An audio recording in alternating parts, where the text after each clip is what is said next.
Okay, welcome back, everyone. So let's move to chapter 8. Chapter 8 again is very interesting. We're talking about people, processes, performance, and rewards. Now, when it comes to human resource management, meaning, remember this ministry, business, anything we do is about people. Not everything can be done in isolation. Right? It's not like we can live a life alone, isolated, do everything on our own. No. Business, ministry, it's about people. And God has created us with people as to have that relationship with people. Although God said to Adam, it's not good for Adam to be alone. So relationships are important. It's meaningful and it's something that God desires, right? And so in this chapter, we're going to look at people, how to handle people. Now, when you look at people, people have different temperaments, different character, different attitudes, different styles. How do you deal with people, right? And two, what are certain processes that we can set in place to be effective? Without a process, we will fail. Three, looking at performance, either performance of the past and also looking ahead, and also rewards. Okay, so let's look at a few foundational principles on what the scriptures talk about these four aspects. Okay, number one, pay fairly based on contribution and value to the organization. Colossians 4:1, Masters, give your bond servants what is just and fair, knowing that you also have a master in heaven. So, very important to now, maybe some of you, if you plan to start your own ministry, your own business, eventually you may have staff, full-time staff coming in, and you will have to pay them a salary. So, pay fairly based on what they contribute, right? As long as there is mutual understanding, uh, pay fairly, be just, be a person who will, pay fairly based on contribution made by the employee. Uh, Never permit a culture of entitlement to set in. Now, what is entitlement? Entitlement means I deserve it. It says the opposite of grace, being entitled. Grace is freely given. Entitlement is something saying, I deserve it. I should do it. I deserve to have what I have. I'm entitled for it. And that's a wrong attitude. The moment people operate with the idea that they have the right to be in the organization, deserve a role or pay in the organization, irrespective of their performance, they are operating from a sense of entitlement. When people are entitled, they forget, uh, they forget what the vision is, they forget what is teamwork, and they begin to feel that they own everything in their life. So, in when it comes to people, and in ministry, if you feel people are entitled, saying, okay, I deserve to be a worship leader, I deserve to be a prayer leader. If you feel that, and you are maybe leading them, give them some time. Right? Don't, you know, uh, discount them immediately. Give them time, or maybe speak to them. Let them know, hey, you know what we are doing is we are working towards a vision. There should be unity. We should work in as a team. It's always team efforts. It's not about one person. And the more you put that in, the more they will begin to understand. Right? Something that we always reiterate here in APC is we are a team, right? And we work as a team. It's never one person's effort. Never. You say he did it. All of us did it, right? If we have a Sunday service, it's not the person who's preaching is not the most important, or the person who's leading worship is not the most important, or the sound guy is not the most important. Imagine the preacher's prepared fully and the sound guy doesn't know what to do. He'll be preaching to himself. But what if there's no sound team?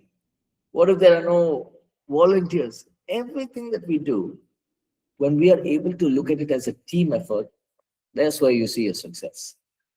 Why did Jesus choose 12 disciples. Later, he chose 70, and he sent them all out in twos. Go. Said, because I can't do it alone, right? Even though I'm the Son of God, right now I can't do it alone. You all go. Whatever I have taught you all go and preach.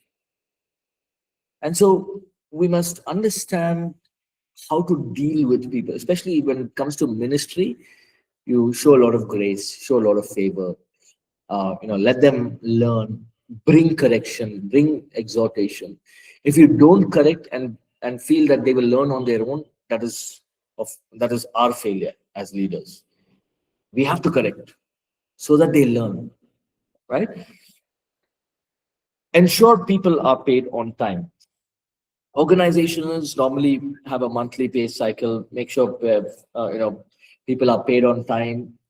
There are certain organizations which pay maybe weekly basis or 2 weekly bi-weekly basis. Remember that they also may have a family and to look after. They have their own expenses. So being on time, treating your employees with respect, very important. It is the organization's responsibility to keep the employees informed, to make arrangements if there is some delay in funds or if their salaries cannot be paid. We must learn to respect that, ensure people are paid on time. Right? And this is something that we always do even with our vendors, right? Now, many of you may have seen that we have a lot of vendors, right? Where we hire a lot of our equipment, our food, and whatever. So everything is paid on time. It's paid on time.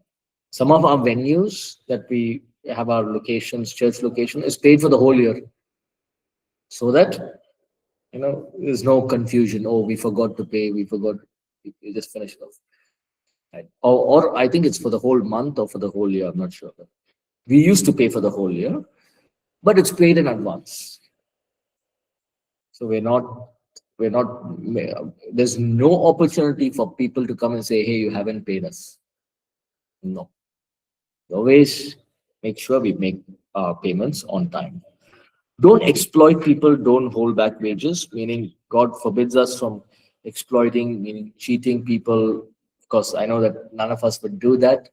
But you know what? Money talks. When money comes in, sometimes Holy Spirit goes out. It's true. I may say it in a funny way, but it's true. Because money, if we are not careful, can control us in every area of our life. We as believers must have control over money. Money should not control us. We should control money, right?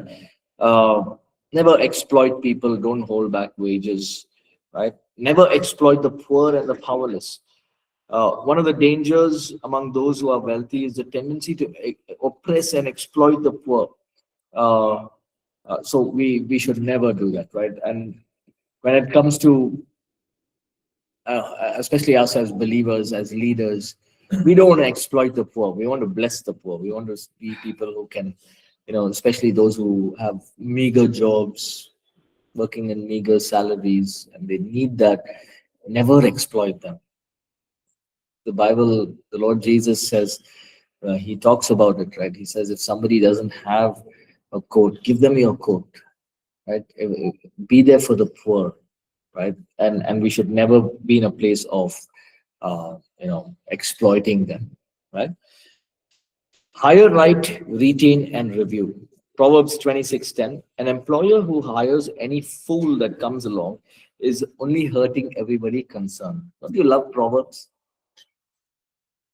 An employer who hires any fool who comes along. That means don't just hire anyone you see. He looks good, so let me hire him. He knows how to sing, so let me hire him. No, no, no, no. Hire carefully, because the people that you hire will affect your entire organization. Have a sound recruiting process in place. Filter out those who may do more damage than good, even though they may be highly skilled or talented. Retain the best. There are some people whom you have to do everything you possibly can to retain in your organization. Right now, let me share this. Okay, couple of years back, we were looking out for a few roles in APC, some important roles. So as a pastoral team, we were hired. We got some candidates. So we were sitting, and it was about four or five people who had applied for this very important role in the church. So people started coming. We called them for interviews. Right? 11 a.m. I don't know the exact time, but everyone were given a certain time to come. And I remember this.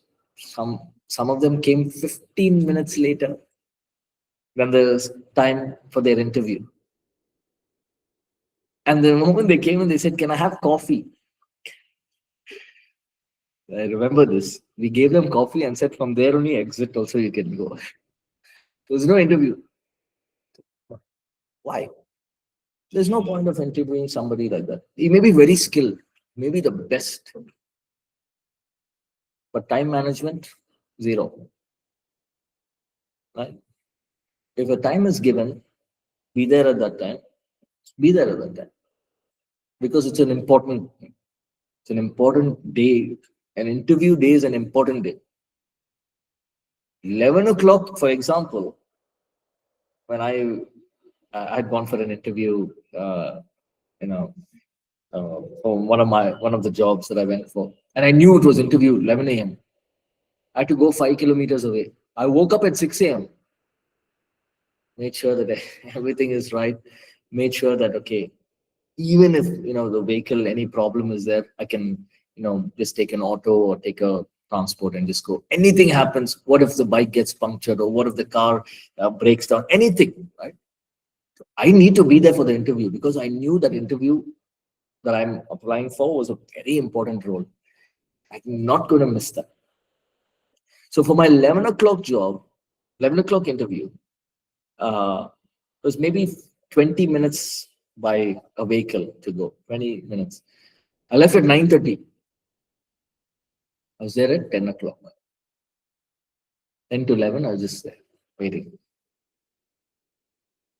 And I wouldn't say go 1 hour before the interview. What I'm saying is you need to be so well prepared. You need to think ahead. What if this happens? Right? So I should have some time to just be, to cover up. Of course, there are other times when you can't control things, right? That's okay. But here's the thing. People may be very gifted. Don't just hire them because they're gifted. Look at heart attitude. Look at character. How are they? What do they feel about this job? What do they feel about the opportunities that are given to them? Are they taking it lightly? Are they serious about the work that they're doing? Are you seeing any kind of, when you're hiring? There was another interview where this man, he came in, and we were all sitting, and all of them are very good people. They've all applied for ministry. Very good. Right? They're not saying they're not good people. No, very good people. They love the Lord. They are good believers. This person came, and we asked him, "What do you know about? What do you feel about the role that you are applying for?" And he said something, right, not even in line with the answer. The answer went all over the place. I said, "Do you know the vision of the church?" He said, "No." Now, over. The interview is over then. Why? You're coming to a job, to an organization. You should know something about that organization. Right? You don't know. So here's the thing. It's very important to prepare, hire the right people. Don't just go after gifts and skills. Gifts and skills can be acquired. You can take somebody very simple who has the right heart, train them, teach them, give them opportunities, raise them up as great leaders. Than to have somebody who feels like I'm the best leader and try to cause problem in the entire team. Right? You cannot force people to stay, but of course you can encourage them to stay if you need people. When people leave, use this as an opportunity to learn how you could do better. Now, most corporate places, you have an exit interview. Right? We call it an exit interview. So for example, you're in an organization, you're working there, and then you feel you get another better job. So there's an exit interview. In the exit interview, they'll ask, you know, oh, what did you like about this organization? And also, you're free to share whatever you like. Because anyways, you're not going to see them again. You're exiting out. You can tell them everything. I like exit interviews. So, you can tell everything. So I have told in one of my exit interviews, I said, see, this is what I see in the managing of time and managing of people. This is what I see. And it's a place where you can openly share. And if the organizational leaders are good, they will take those feedback and apply it in their life, apply it in their business, right? But continuously learn about hiring. So here in APC, something that we do is there are many employment opportunities. What we do is they send an email, and then the HR will get in touch, and there will be like a first round of interview. Then there will be a second round if needed, and then there will be a operations or the final round with the senior leaders of the church. Right? So 3 rounds at least, right? And so you have certain processes in place. Okay, if I have to hire, this is what I will do. Right? Treat people the way you would like to be treated. If you like to be treated in the right way, if you like your organization, treat it well. The organization will treat you well. If you like APC Bible College, treat it well. Bible College will treat you well. Right? It will, really. You like serving in the church and all that you have with you, being good stewards of it, treat everything that you have, treat it well. And in turn, people will treat you well. The organization will treat you well. You will get so much of opportunities. You will learn. You'll have the sense of loyalty. You'll feel like doing well for your organization. It won't be like a burden. Right? Even now, and even in the corporate, when I was working, I worked in one of the best corporate organization at a very young age. I enjoyed the work. Even though my heart was like, I want to do ministry, but I enjoyed it. I loved going to work and learning and talking to people. It was really a good season of learning for me. Right? There were things that I learned, how to be in leadership, working closely with managers and directors who would travel all across the world. We had so much of input in them that they would just pour out on people. So much to learn, right? So when it comes to treating people, treat them with respect, and treat your organization with respect. Respect will come back to you. Warn, but never threaten or abuse. There's a difference when you warn your employees, and there's a difference when you threaten an employee. So, for example, if performance has not been met, you can bring correction. You can call the person and say, hey, you're not performing as required. Performance has gone low. So you put them into it's called a PAP, right? PIP, sorry. Performance improvement plan. You keep them in that plan for 6 months maybe, or a year, and you see their progress. So that's like a first step. Still, if you don't see progress, you give a warning, a written warning. See, if we don't see progress, we will have to take action. And then if even after that, if there's no improvement, you will have to fire. Right? Now that is part of an organization. But even as you're firing, don't threaten people, don't abuse people. If you have to fire people, you have to fire them. Right? When I say fire, meaning you let them go of the job. They have to go. But don't threaten them. Don't abuse them. They are people. Right? No matter what, they may not have done well in their work, but they are people. You respect them. Tell them. See, they may not respect you, but you must respect them. You say, hey, thank you for working with us. And thank you for all that you've done with us. But for now, we will have to let you go. It's hurtful for them. It's also hurtful for us, maybe, but it's for the good of the organization. Right? So don't threaten or abuse, but you can warn. Empower people for high performance. Very important. Look at this. Proverbs 30, 24 to 28. Can someone read this? Is there a mic here? Proverbs 30:24-28. Empower people for high performance. There are four things which are dependent on the topic. They are absolutely right.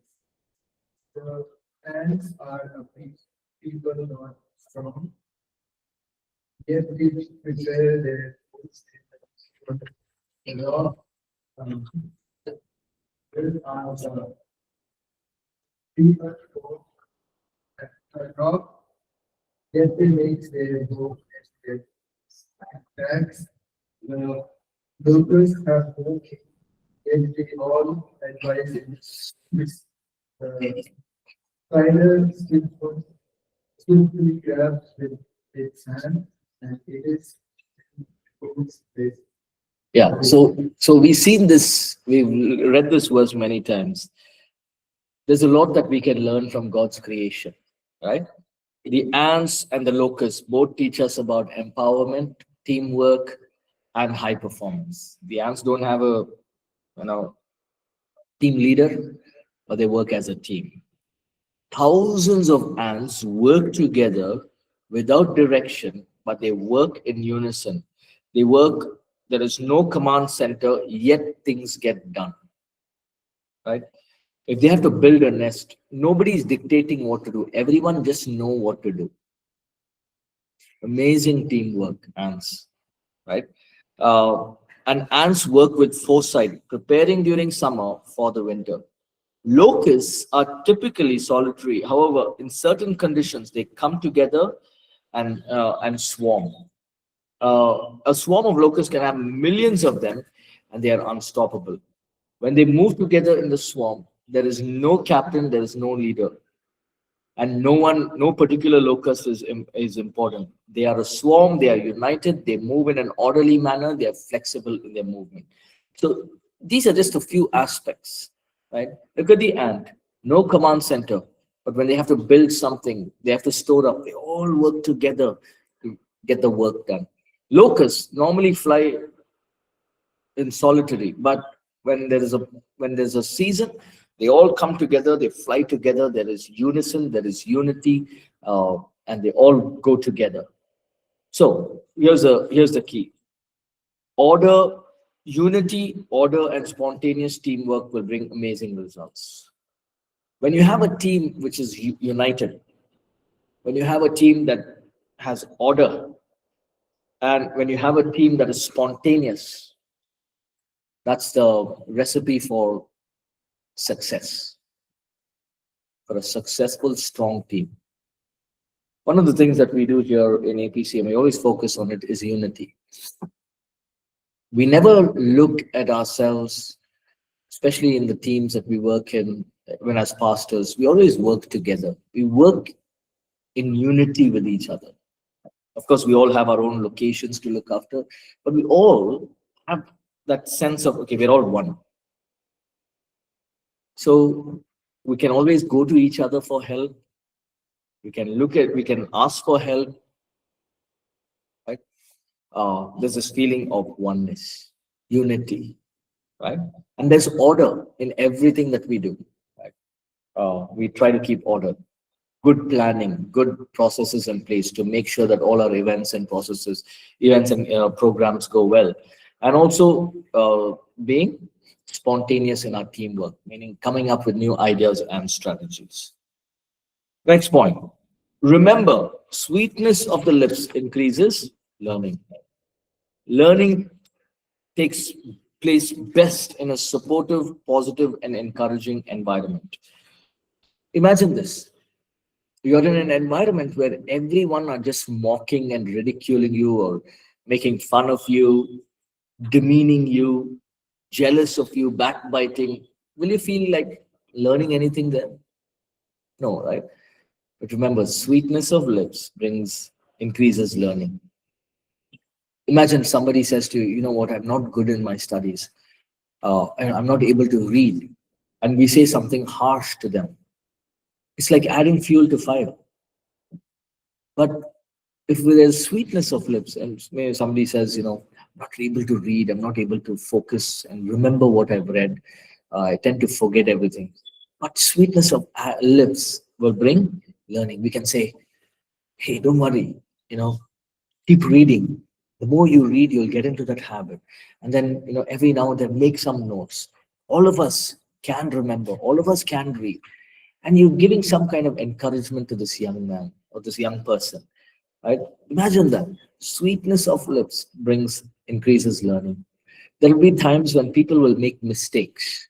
You bring correction, but always end that correction with an exhortation to lift them up. Right? Now, in leadership, many times I've brought harsh correction over people. There are times you have to bring correction, but you end it with sweetness of lips. You say, hey, don't worry, you can do it. This is something that maybe you didn't know. So next time you do it like this. Now, it's very important to learn the balance. If I don't correct, I'm not a good leader. But if I only rebuke and don't exhort and encourage, I'm not a good leader. So I need to learn to balance both. Correct in love and also bring sweetness of lips. Bring a word of encouragement, right? And when you do that, people will be encouraged. It will invigorate the person. It will refresh. It will inspire people.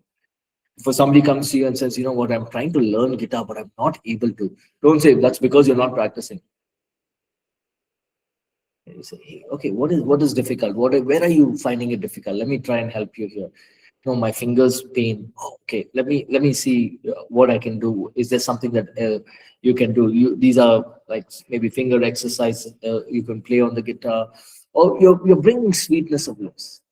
You're saying, hey, don't worry, a little pain, but once that skin dies off, you'll be all right. You'll be able to play songs. You'll forget about this pain. And what will happen? It becomes such an encouragement for them. Than to say, I told you don't buy a guitar. You have bought a guitar out of all the things. It just discourages that person, right? So I'm just giving you this example, but it can be in any area, right? Even with children, children will say, I like to do this, I like to do that. And remember, we do that, right? Your children, they'll draw on one mountain and one sun, and they come to you. How is this? Oh, very nice. Imagine you tell the child, what is this? This is not a mountain, right? It doesn't even look like a mountain. What will the child do? The child will go back, keep that, and never paint for the rest of their life. Yes or no? It could be a hurt that can go deep into their spirit. So we should be very careful with the words that we say. Bring correction, but end it with fruitfulness of lips. Right? Be supportive even when people make mistakes. Proverbs 19:11. Smart people know how to hold their tongue. Their grandeur is to forgive and forget. All of us make mistakes. Anyone here who's not made a mistake? If you feel you haven't made a mistake, you've already made a mistake by saying you don't make a mistake.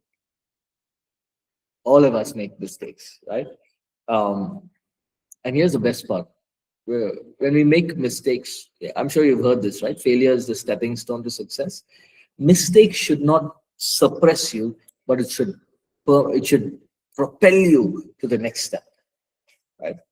When people make mistakes, you bring correction and also help them to think out of the box. Give them a strategy on how they can avoid those mistakes. Yes? So there are many things that we can avoid just by learning. We can avoid many mistakes just by learning from people. Right? I've had the privilege that at a young age, I was able to spend a lot of time learning here in APC and learning from the leaders. Many mistakes I just avoided. Hey, why would I do that? It's not required to do it. Right? Because of good godly counsel, good leadership, you're able to avoid a lot of mistakes. And so maybe somebody else is looking at you as a leader, and they may make mistakes, but be supportive. Help them to come out of that. Give an extended support to people who are going through these intense struggles, right? So maybe there are times people who are suicidal or they are going through family problems, right? You may have to give that additional time to them. being supportive to them, right? Have one standard for all. Show no partiality. In an organization, very important, don't show partiality. What is partiality?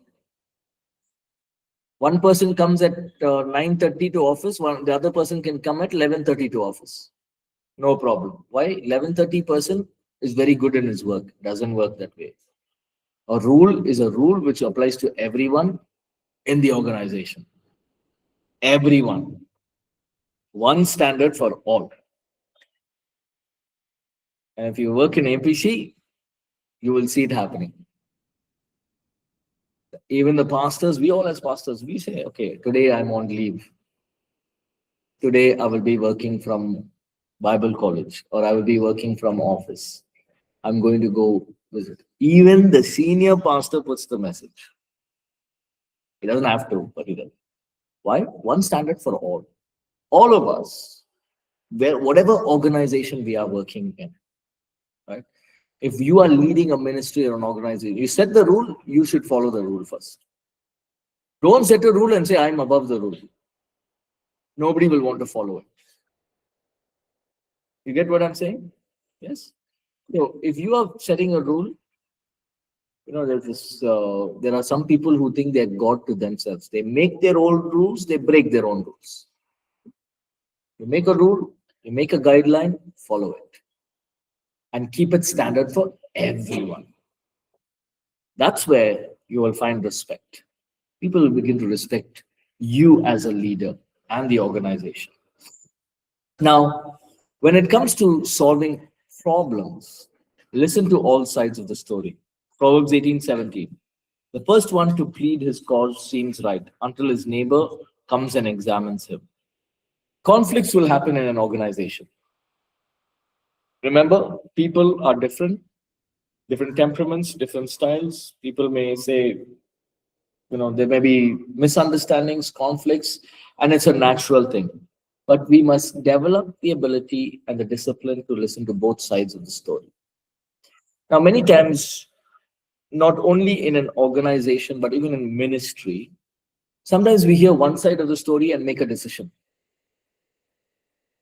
And thankfully, I learned from my early mistakes. I said, never make a decision without listening to both sides of the story.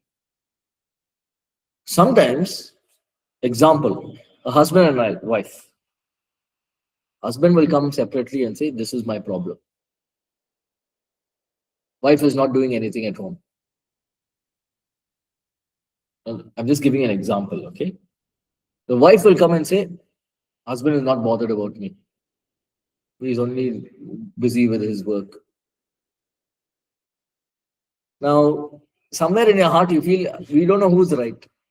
He's saying something, she's saying something. Now, you have to listen to both sides of the story. So what do? Never take one side of the story. Tell both of them, come and sit. Both of them sit together, tell what is the problem. There were some problems that was very simple, which was resolved in no time. One of them was one problem I remember. Husband is saying, wife is not doing anything.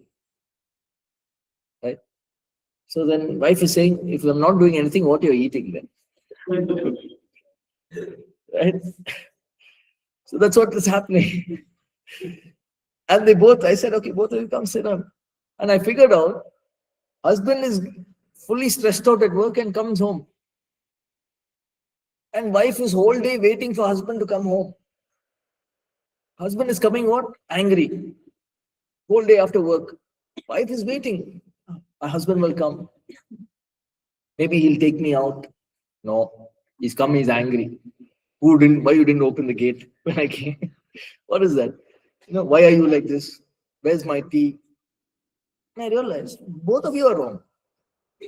I said, both of you are wrong. Right? So sometimes it's just very simple, small thing can be resolved. Both of them come together, sit and discuss it. Many times it's a very small thing. Small, maybe an additional step to take. Problem resolved. So don't take one side of the story. Now, there are times when you know that the other person is right. right? So when you make those decisions, make the right decision, but always listen to all the sides of the story. To settle a dispute, quiet the quarrelsome person first. Like, I like this message translation. Proverbs 26:21. A quarrelsome person in a dispute is like kerosene thrown on fire. What will happen? You throw kerosene on fire, the fire will become like Shadrach, Meshach, and Abednego's case, 7 times hotter. Right? If you find someone who's quarrelsome, calm them down. Right? They are boisterous, they are instigating, they want trouble. Take them aside, work with them separately. Right? Now, if you're in ministry, not always you may see these kind of things, like people getting angry, agitated, but definitely in the corporate world, when you're working, you will find people like that. People may shout at you, scream at you, and as a leader or even working in that organization, you should know how to calm the other person down. The worst thing to do is to stare at them and start another fight. That's the worst thing to do. That's why when you're in Bangalore traffic, never look at anyone. That's what I've decided. Just keep looking straight. Because people are ready to start a fight. They're ready to start a fight. And so the point is,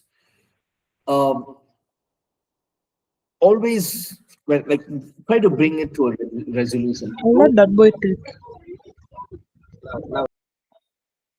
Don't when a situation is very hot, don't add kerosene to it. If there are times you'll have to stop the discussion or stop the argument or whatever is happening and move it to another day. Hey, we'll meet another day. I've done that. There are times I said, the husband and wife, I said, we'll meet another day. Because now it's becoming very intense. Right? We'll meet another day. Just relax, change your mind, meet it. Right? Because you have to diffuse the situation. Otherwise, it'll get worse. Right? Use the power of a gentle response. Somebody shouts at you in Bible college, your friend shouts at you, give them a smile. And say, hey, why are you smiling? And you say, I'm using the power of a gentle response. And they'll say, you're gone mad. And you smile again and say, yes. There's a song also, no? I'll be mad for my king. You sing that to them. That's it. Use the power of a gentle response. Sometimes you don't even have to respond. If people are not valuing your response, don't respond. I always say this, don't be available, be valuable. What you have, people should recognize you for what you have. If you're always available there everywhere, there's no value in that. Right? People should value your presence. Hey, I bring something to the table. That's what value is. Right? So use the power of a gentle response, whether it's resolving a conflict, diffusing a discussion, that people are becoming argumentative. Just speak gently, diffuse the situation. Right? Stay calm, don't get agitated. Keep gossip and strife out of your work environment. Proverbs 17:14. The beginning of strife is like releasing water. Therefore, stop contention before a quarrel starts. Gossip and strife, keep it out of your work environment. Now, the problem is there's something called as office politics. Right? The boss likes me, the boss likes someone, doesn't like the other person. So they play politics. When you say office politics, it simply means, just gossip and strife and backbiting. That's all it is. Avoid it. Have a culture where, and I would say this to each one of you as well, start practicing now. You have a problem with your friends in your Bible college, go tell them on their face. Don't backbite. They will hate you for it, but they will appreciate you later. Good, you told me that. Why my classmates hated me? Because I tell them on their face. Say, no, you are like this because of this. I tell them on the face. It's not like I was perfect, but I will never tell somebody, talk about somebody behind their back. Never. But tell them on their face. This is what it is. You don't like me, that's your problem. Right? And I would tell them also, you tell me things about me. If you feel things are not right in me, tell me. They should tell. You have attitude. You are so brash. You're so rude. Okay, thank you for telling me. I will try to change. Right? But I would tell them on their face. And I gave them opportunity to tell me on my face. So everyone know that if I have something against Paul, they can come and tell me. Everyone know. And everyone know if I have something against somebody, I will tell them. I will not talk behind others' back. Why? Because I want to keep gossip and strife out of my life. I don't like to be critical over people. I may not agree to many things, but I will not be critical. I will not gossip and strife. Because when gossip and strife comes in, there will become division. Division among teams. The team will just disintegrate. There'll be no unity within the team. Right? So each one of us develop this attitude, right? Have this mindset where, okay, as a believer, I should be able to tell people, right? Go and tell them on their face, okay, this is something that I don't like. I don't need to talk behind their back, right? Of course, you can. So, for example, I appreciate somebody, right? I will definitely say, hey, this person did so well. Right? That's not gossip. Right? So if I say, okay, hey, this person led the worship so well, that's wonderful. Or he led the prayer so well, he teaches so well. That's good. Right? But gossip is more like, this person, he said like this, but I don't know what he's, avoid all of that, right? Um, I like Proverbs 17:1.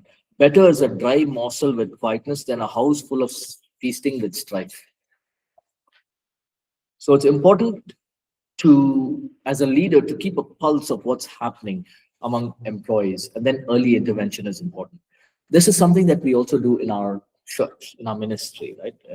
Especially in our locations also. We always check what's happening. Okay, is everything okay within the church?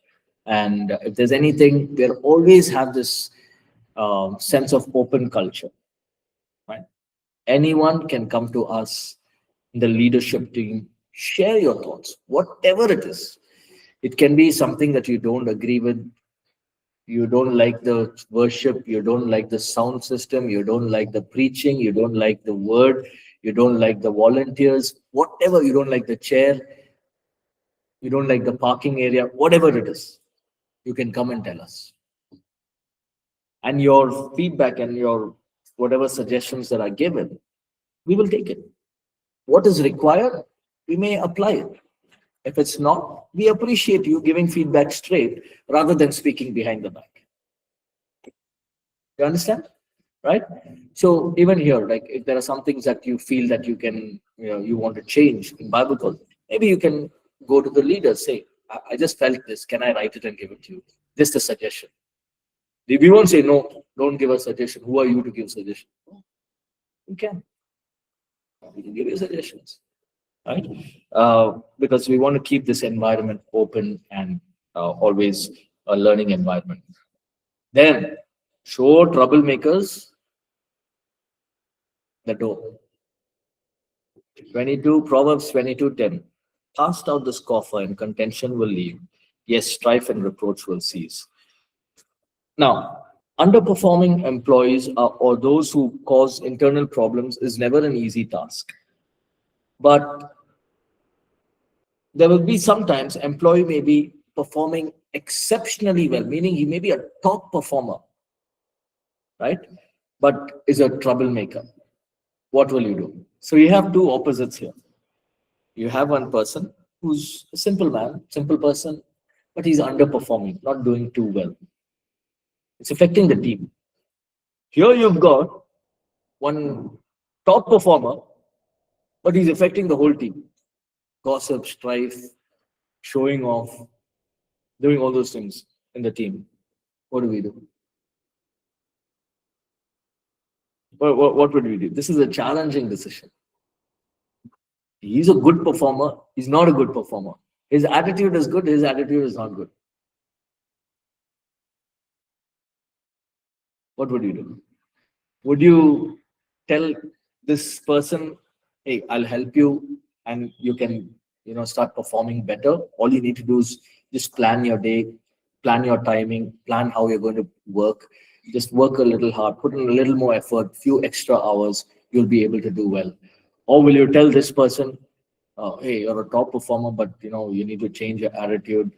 Uh, and this person says, no, I am like this. I'm born like this. Those sentences people say, I'm born like this.